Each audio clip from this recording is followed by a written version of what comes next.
Hey, welcome everybody to another edition of the Pages Promotions Summer Virtual Book Festival. I am Diana Catherine Plopa, your wacky little host, and what we're doing this month is just sharing with as many people as we can, independent authors, their books, and just having conversations about literacy in general.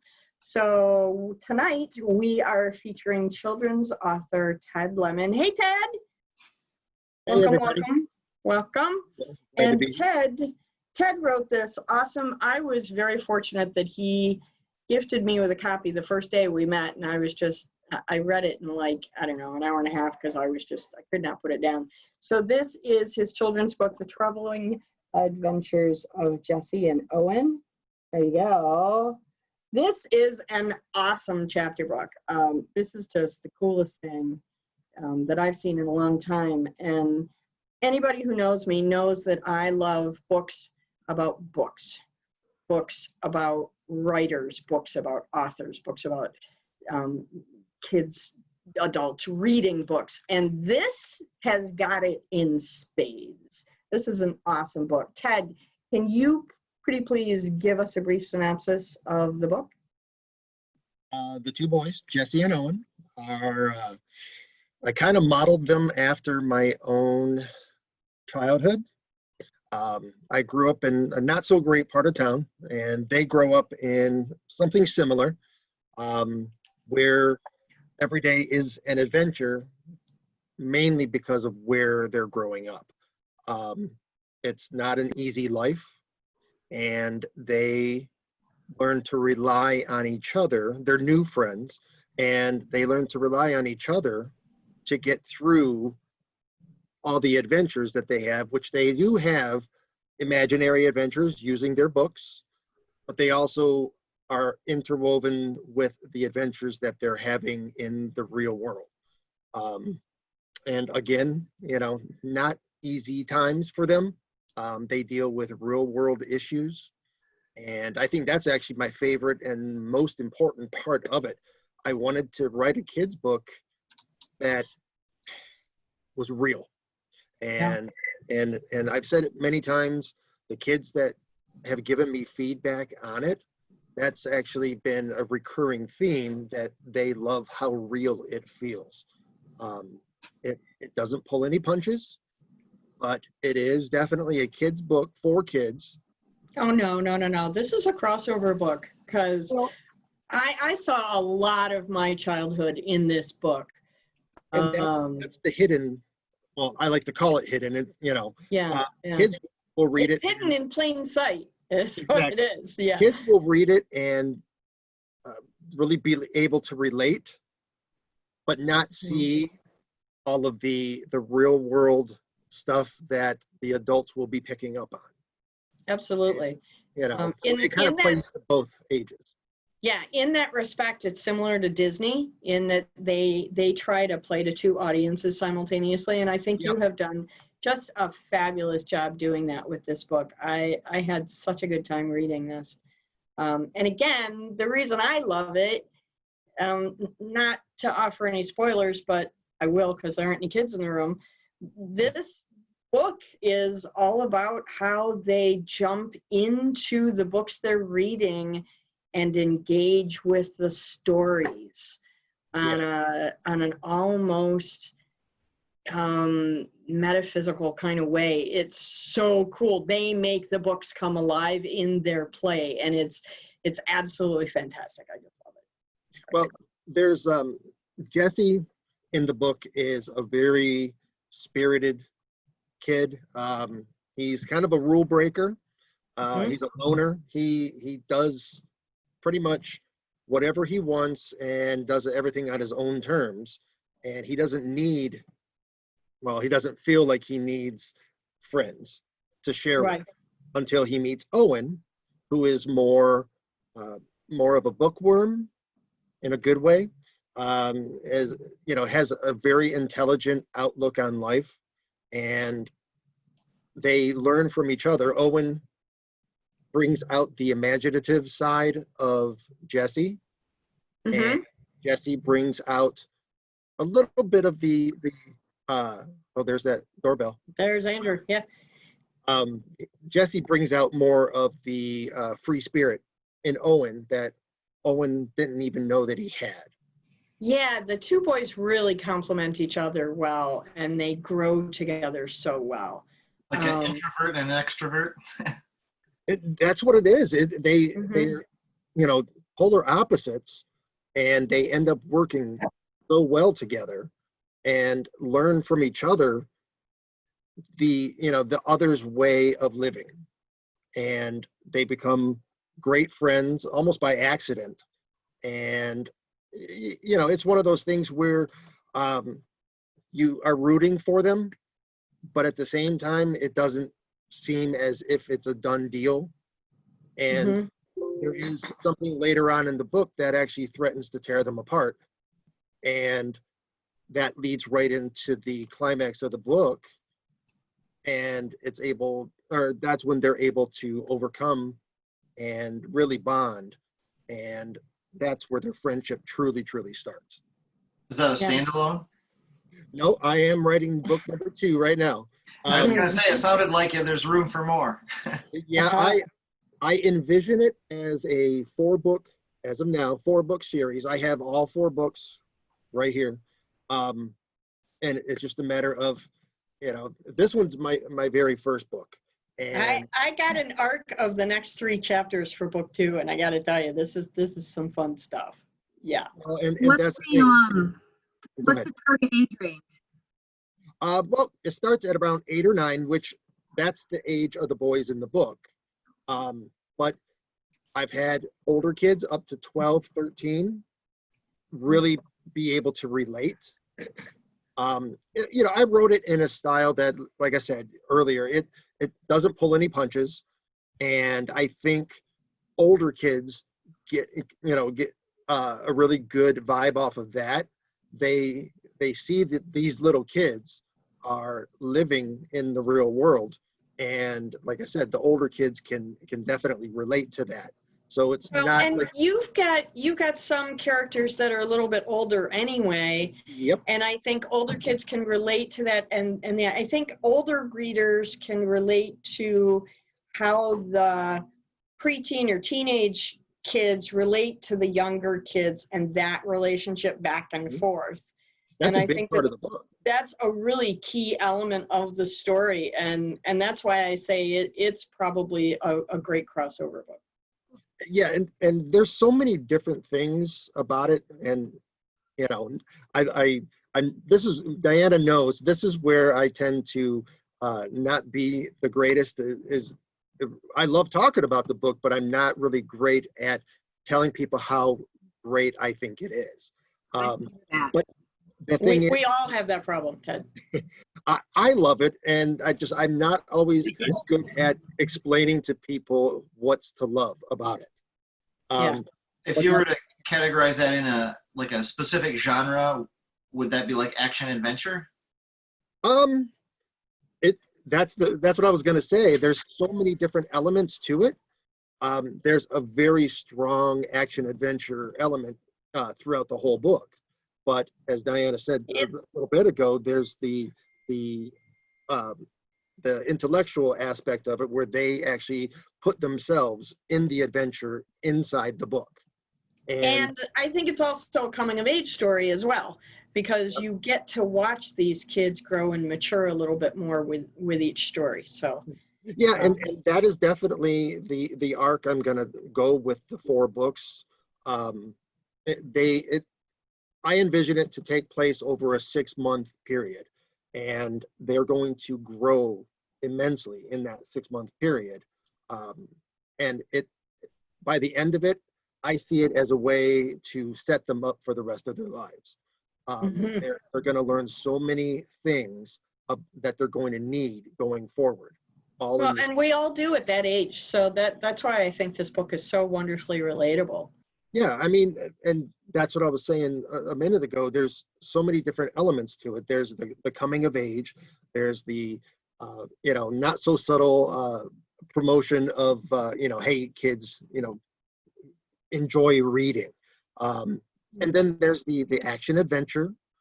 There's the, there's some other more adult stuff going on in there too. Like I keep on saying, the life that they live isn't easy.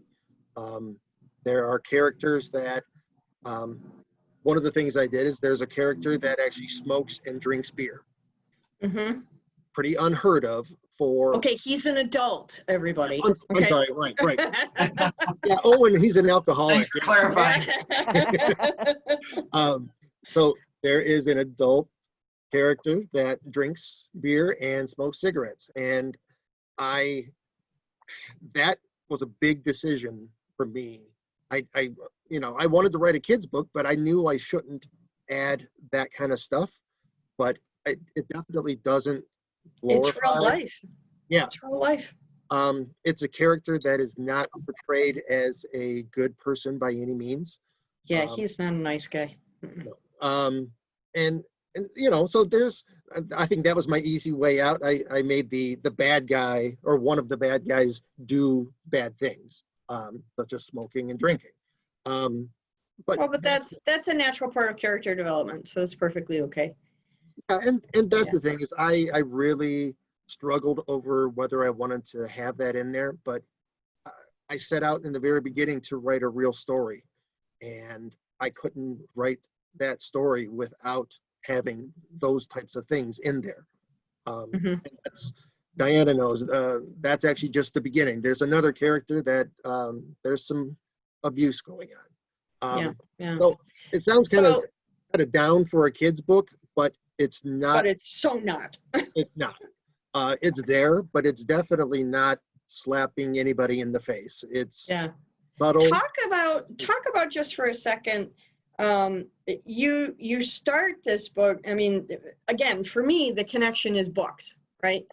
Because when I was a kid, books were my escape.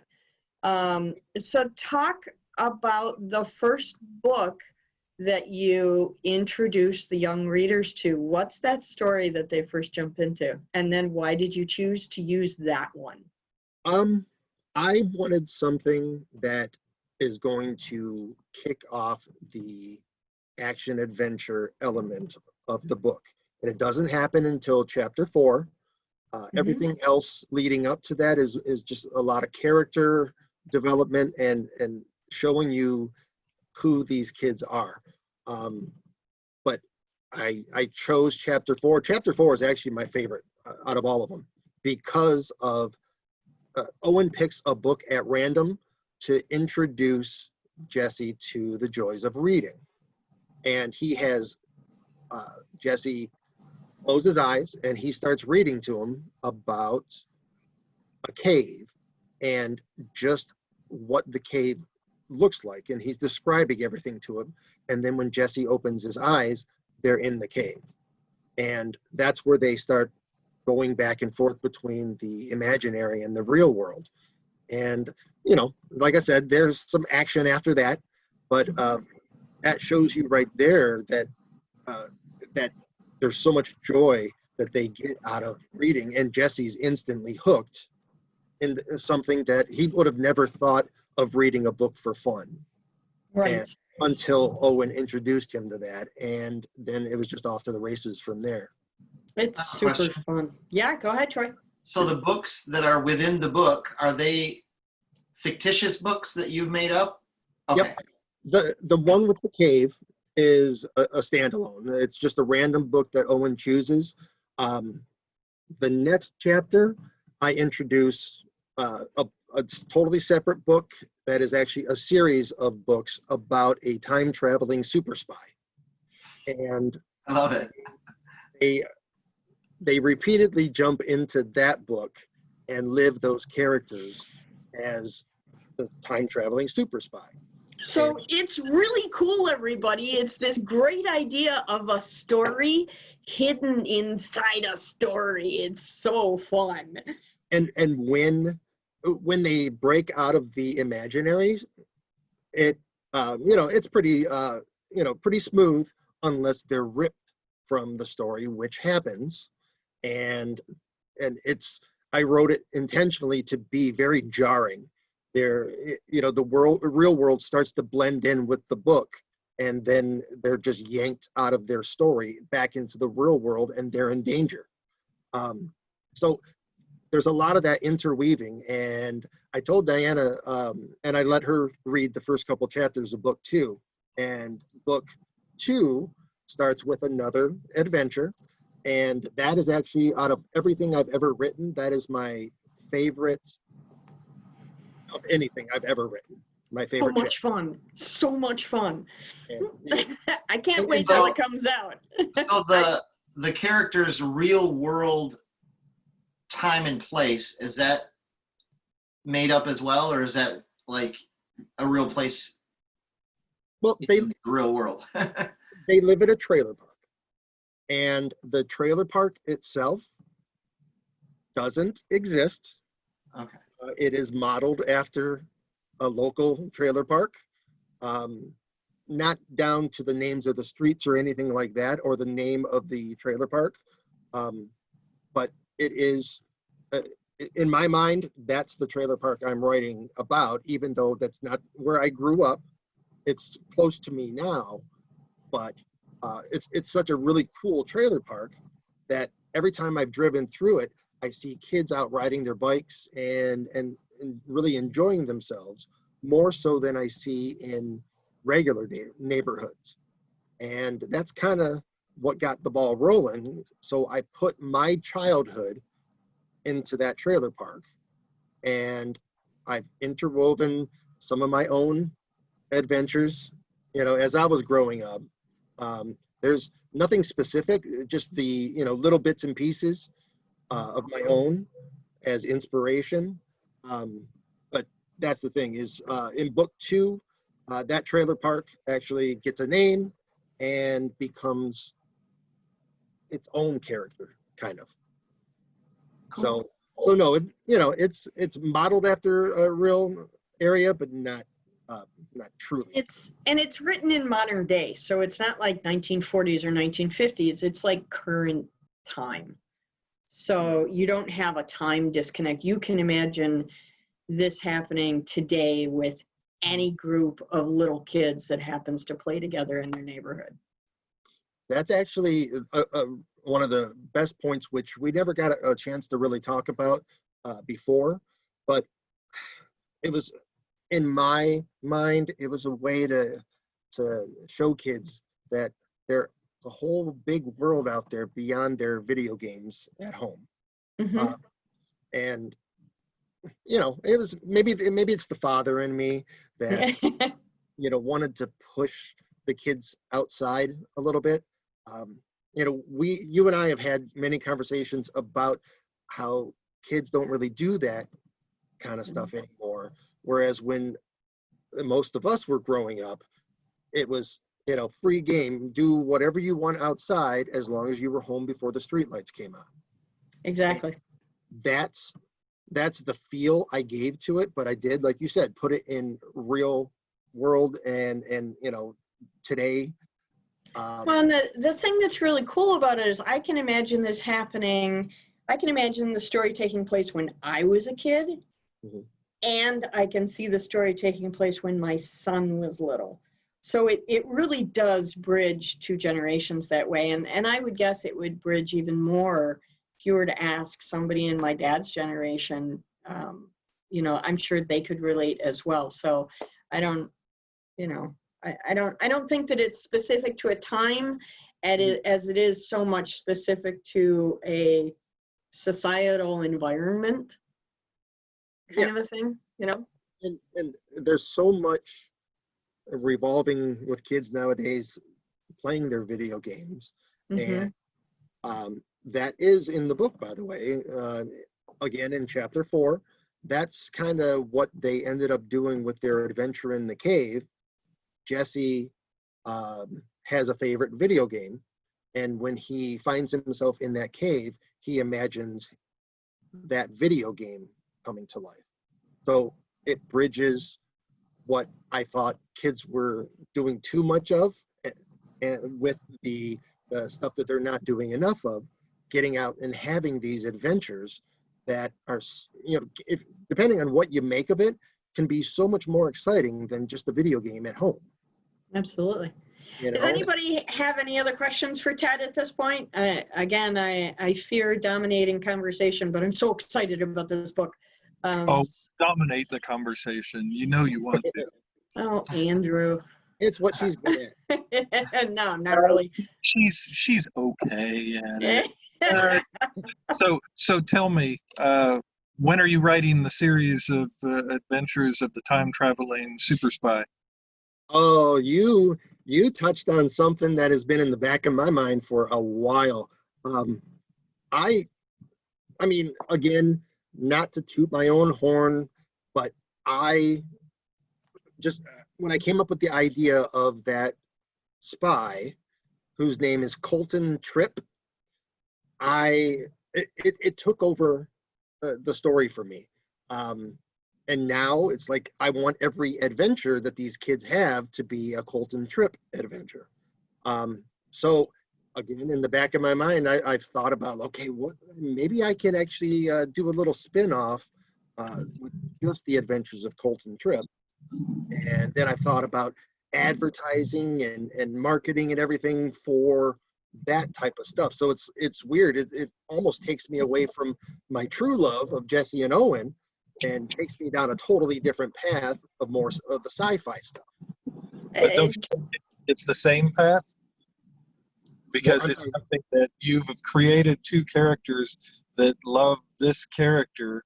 People are going to look for that character so that they can develop it. And you need a cool tagline too. I think that Colton Tripp should say, you've been tripped up, after he throws somebody in the hole. Oh, that would be awesome.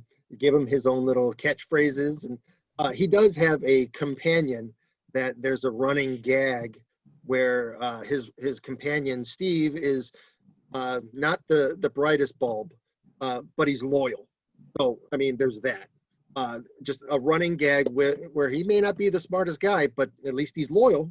You know, so little stuff like that. I started tweaking and giving the Colton Tripp adventures their own little style and quirks. And not to give too much away, but the first chapter of book 2 is a Colton adventure. I haven't decided to. Spectacular. Oh Yeah, my gosh. I So gotta much say, fun. I So love much it. fun. So much fun. I haven't decided if I'm going to do another Colton Tripp in book 2.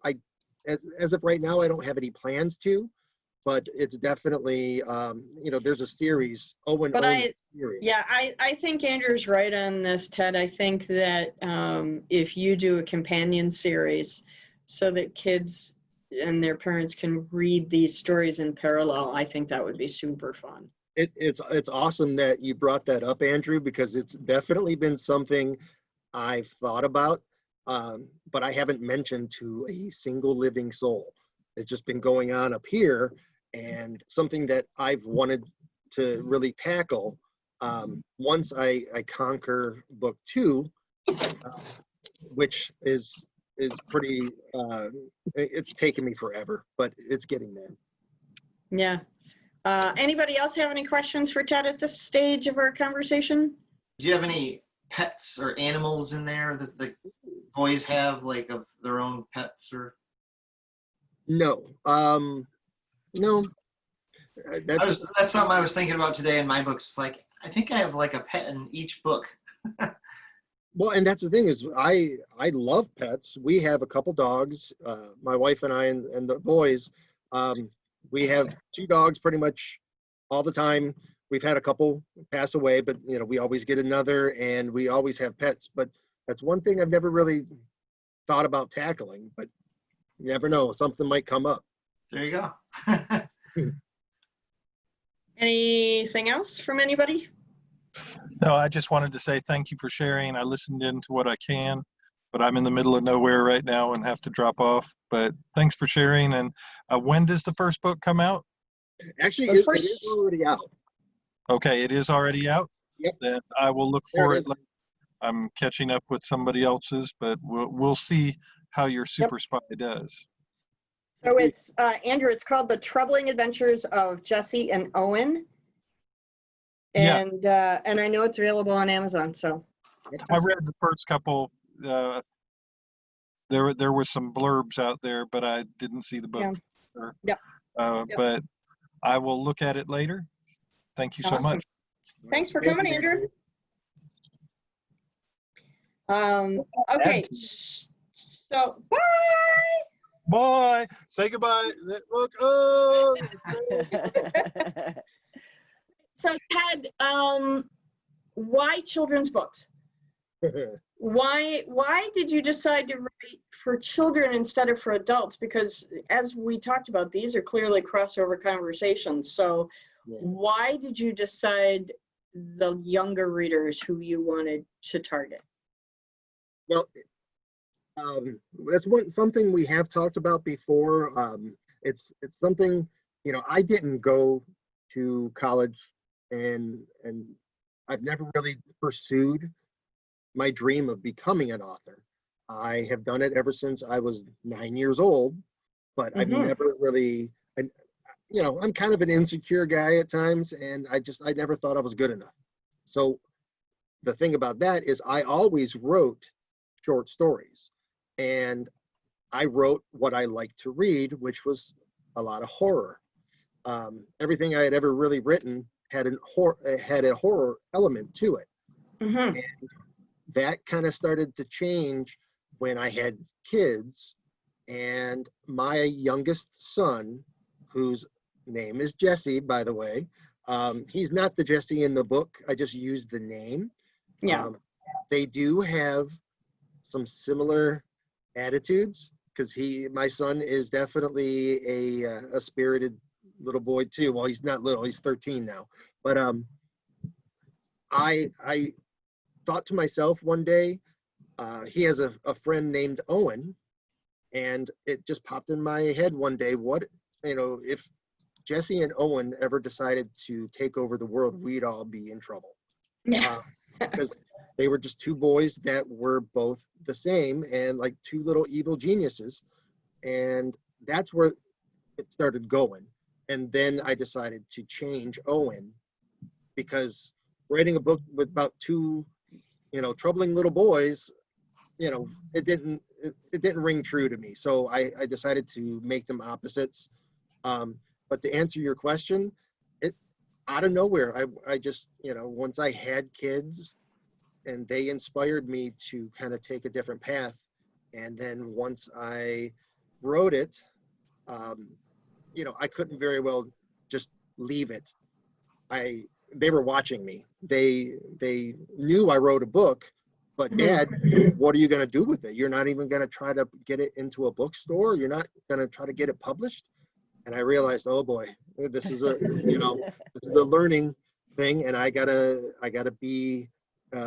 overcome my own insecurities and do what's right, so I can show them, you know. Yeah. Modeling for your kids. That, you I know, have if an idea modeling for for your you. kids isn't motivation, I don't know what is.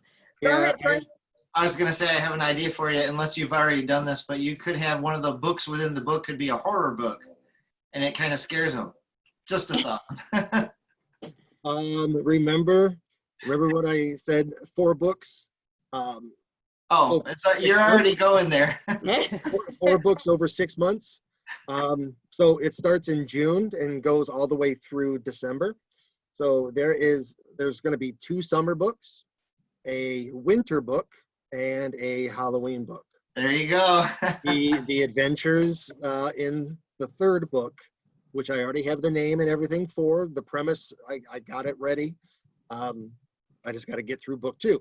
But yeah, and I'm going to do exactly what you said. There are going to be adventures that are horror adventures. So Very awesome. same attitude, same troubling aspect of their adventures, except they're going to be from a horror point of view. And I'm excited about that one, because there I get to blend what I personally love to read and write with, you know, the boys that I love that I've created. Absolutely. Awesome idea. They'll have to carry garlic for those vampires. Well, yeah, there's going to be some trips through the graveyard, which, you know, hasn't been brought up in the first 2 books, but all of a sudden is you know, pretty close to their trailer park, and you know, they have to make their way through said graveyard. So I've thought up some ideas, Very and cool. yeah. So I mean, I have an antagonist for pretty much every book, and Awesome. yeah. So like I said, I have the premise for each one, and it's just the overall story. It goes over the 6 months and teaches them, how life is going to be going forward.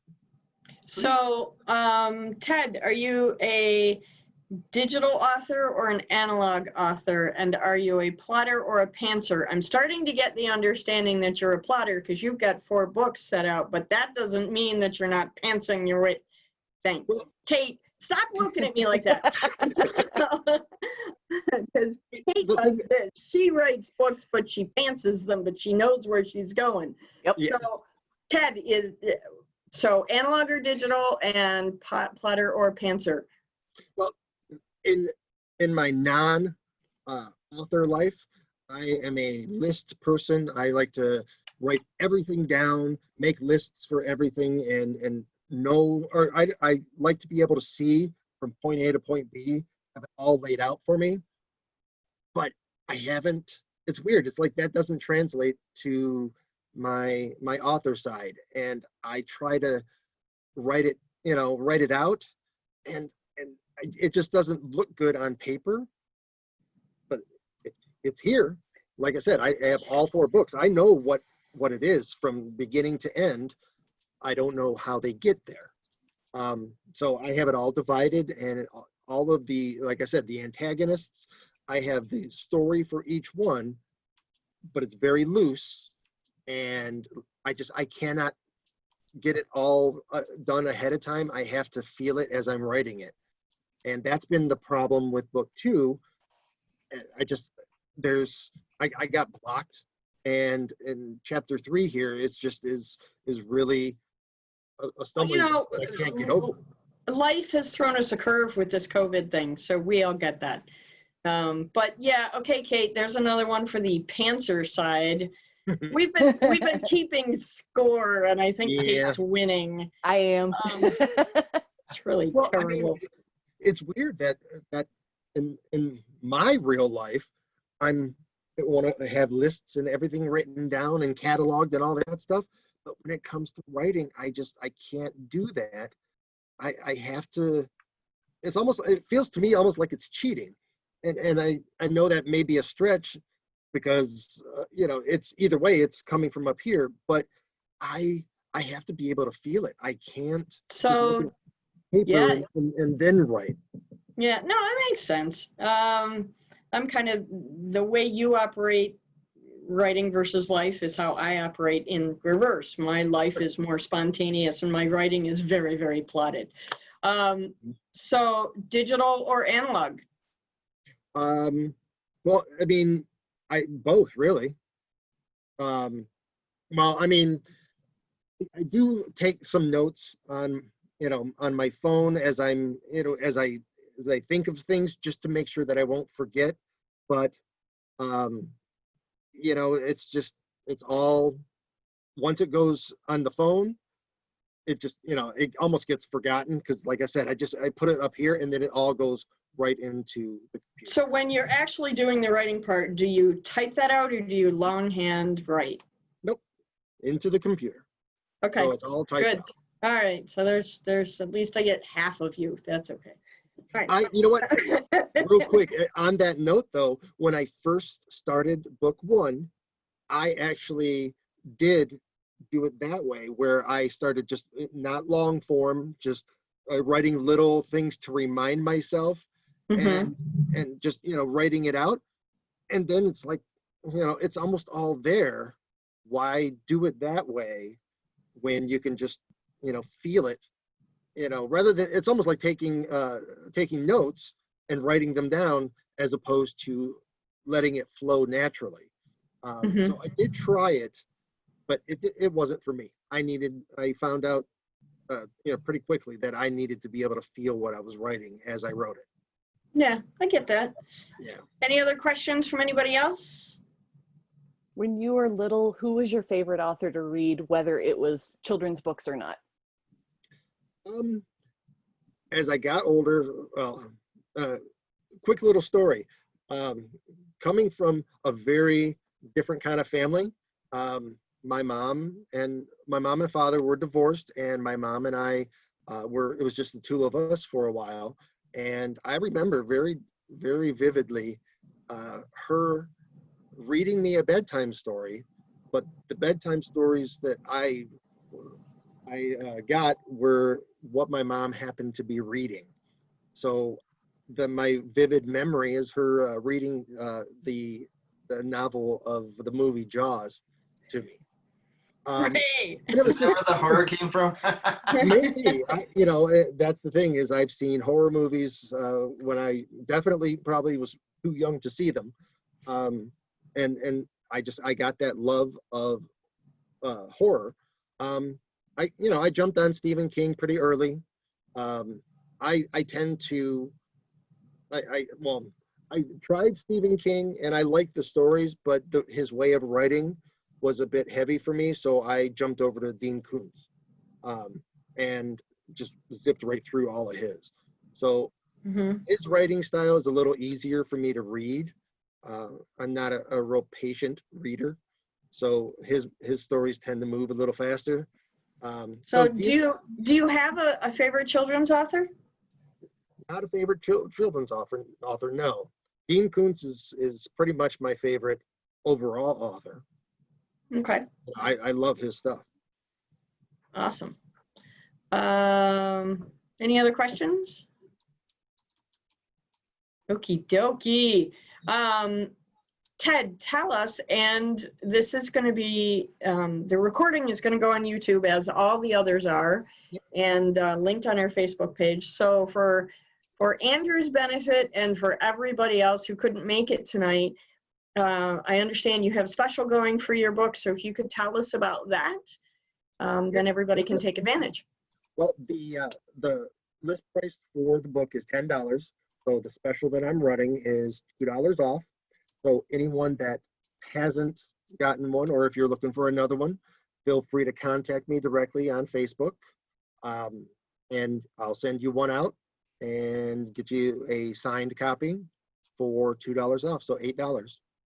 Excellent. And they can reach you on Facebook. Do you also have a website? Or I know that you were in development on a website. I don't know if it's finished yet or not.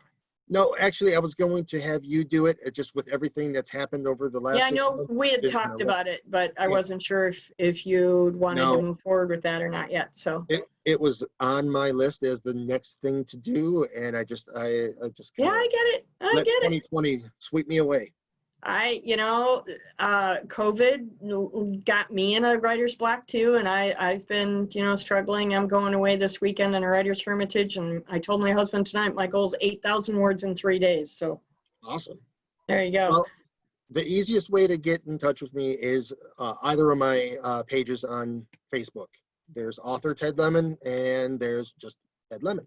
So either one, Awesome. Contact me, and I will be more than happy to send you out a signed copy. Perfect. Any other questions before we wrap up our evening tonight? No? Okay, awesome. Ted, you were stupendous. I don't think, in the time that I've known you, I don't think I've known you to be this not shy. So kudos. Good job. Well, yeah, I definitely had to open up a little bit. I do appreciate. I'm glad you did. I appreciate everybody coming and asking the questions. I do definitely appreciate that. Diana knows, that's the best way to get me to open up, is to talk about my book.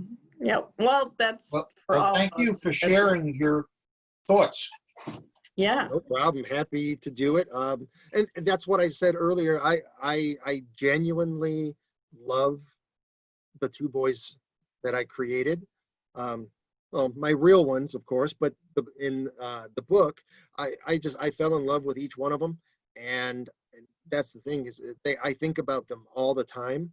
So it's weird. I don't even think about horror so much anymore. It's everything revolves around them. So it's definitely the thing I love to talk about the most. So you don't need to have more kids because you got Jesse and Owen. Exactly. Yeah. I'm sure your wife is relieved. You know what? Actually, I think it might be the other way around. Okay. I'm the one that's relieved. Yeah, I'm So, definitely done with the kids. And yeah. just like real kids, they don't always do what you want them to do. Exactly, yeah. Well, for whatever it's worth, you're not the only one that's named a character after your own kid. So I've done that too. Yeah, he loves it. You know, and when I originally wrote it, he was 8, I believe, and now he's 13. So he definitely likes it. It's kind of weird though. He didn't even read the book until a year ago. So he finally read it, and he looked at me and just was totally blown away. He's like, "Dad, it's really good." You know, like, yeah, that's why I was trying to get you to read it all this time. Thanks. Yeah, that's one of those thanks, son. Exactly. Yeah, and that's he definitely realized that there was some of him or his attitude in there. And I think that's what he loved about it the most. Is that, wow, he definitely relate to the Jesse in the book. You know. Absolutely. So, Yeah. you know, I got his seal of approval, so that's definitely what I was hoping for. Well, then it's a success. You're done. Exactly. Yeah. So here's the book again. The Adventures of Jesse and Owen. There it is. Got a Actually, little you know what? player in my- Could I, while you're showing that, could I just say Yes. one last thing? So, Absolutely. Diana and I have already talked about republishing that eventually. What I'm looking for, which I have posted on Facebook, and I've gotten some people interested, but I haven't had anything come of it yet. But I'm looking for a better cover. I'm looking for someone to show me what those boys look like. I have an idea, you know, obviously, but I want someone to have read the book and to be able to show me what they truly look like. So this is a call for artists. Yeah, If you are an artist, if you know an artist, if you know a book cover designer, somebody who would like to get in on this project, this is really cool because you read the book and these characters definitely come to life. And we want to know what they look like. So contact Ted on Facebook if you know of someone or if you are interested in taking on this challenge. most definitely. And if I were to use your art, you would get full credit, and you know we'll work that out, you know, together. But yeah, Absolutely. I definitely want to see what other people see when they read about those characters. So I need a better cover, and I'm hoping I can get one. Excellent. Well, this is the platform to ask for that. That's awesome. Thanks again for coming, Ted. I really appreciate it. Thank you. Again, we are doing this all June long. We've got, another 5 days till the end of the month. We're doing these with different authors, and we have another giveaway box going out on Saturday and a special something happening on the last day of the month, so you'll want to tune in for that. Thanks again for coming, and we'll see you tomorrow. Have a great night. Thank you. Hey, Okay. thank you.